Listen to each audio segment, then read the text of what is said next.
Universal Waste and E-Tobacco Product Disposal. A presentation from the Risk Management Department, 916-686-7775. Email riskman@egusd.net.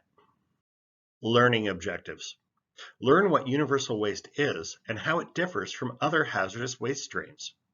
Become familiar with the different types of universal waste and their accumulation dates. Gain an understanding of the proper way to store, label, and segregate the different types of universal waste. Discover the best way to have universal waste removed from your site. Learn about the waste generated from vaping products and how to properly dispose of them.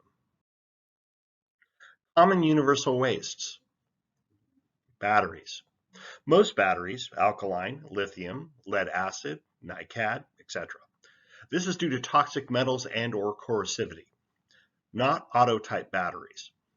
Lamps. Hazardous due to mercury. E-waste. Electronic waste due to toxic materials. Includes keyboards, monitors, computers, phones, PDAs, etc. Aerosol cans. Question. Are aerosol cans universal waste? Answer. Yes, provided the contents of the can have been emptied to the fullest extent reasonable. Question. What if the can still contains a substance in it due to loss of propellant or a faulty spray mechanism? Answer. Non-empty cans that are no longer viable should be treated as hazardous waste. These cans should be set aside to be removed with a scheduled haz waste pickup. Further packaging and storage guidelines. Universal waste must be segregated within class and type. For example, lamps, compact fluorescent, HID, linear fluorescent should all be kept in separate storage containers, not all in one bin. Batteries, alkali, lithium ion, nickel cadmium should also be kept separate, not all in one bin. Printer cartridges. Most all print cartridge manufacturers include a mail-back program for spent cartridges. Be sure to check the original packaging for the prepaid return shipping label. These packages can be shipped out through your standard mail run or UPS pickup. Tobacco is hazardous waste? As of July 1st, 2021, the laws regarding tobacco vaping products have changed dramatically.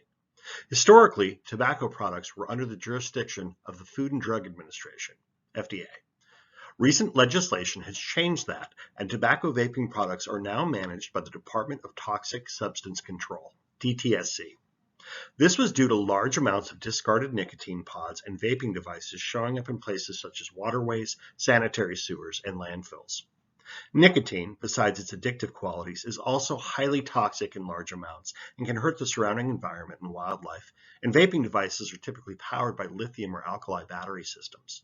This splits the vaping devices into two distinct categories of waste, both hazardous and universal.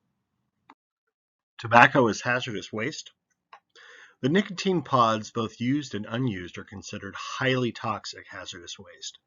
The highly, or sometimes known as acutely, toxic designation is important to note because this changes the amount and time we can store this waste on a campus. Highly toxic substances cannot exceed more than 2 pounds on a campus for 180 days before being removed. 2 pounds is approximately 30 nicotine pods.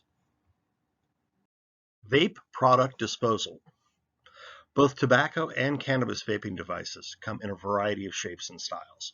You will not be asked to distinguish between the two substances, nor will you be required to separate the substance from the power source. The entire vaping device, regardless of substance, can be placed into the disposal container provided by Risk Management. Make sure the container is properly labeled for hazardous wastes. Only secondary sites will be receiving containers.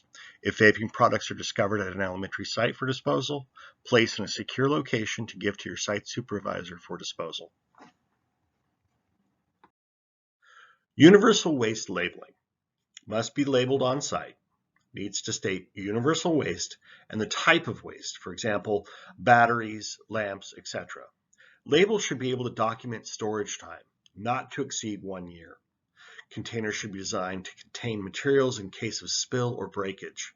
Containers should have a lid and remain closed unless filling or removing material. Preparing batteries for pickup. Most batteries do not need any special packaging prior to pickup.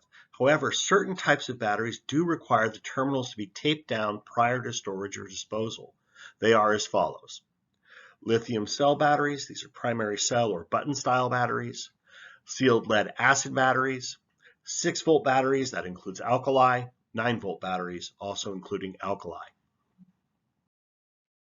How do I request a pickup?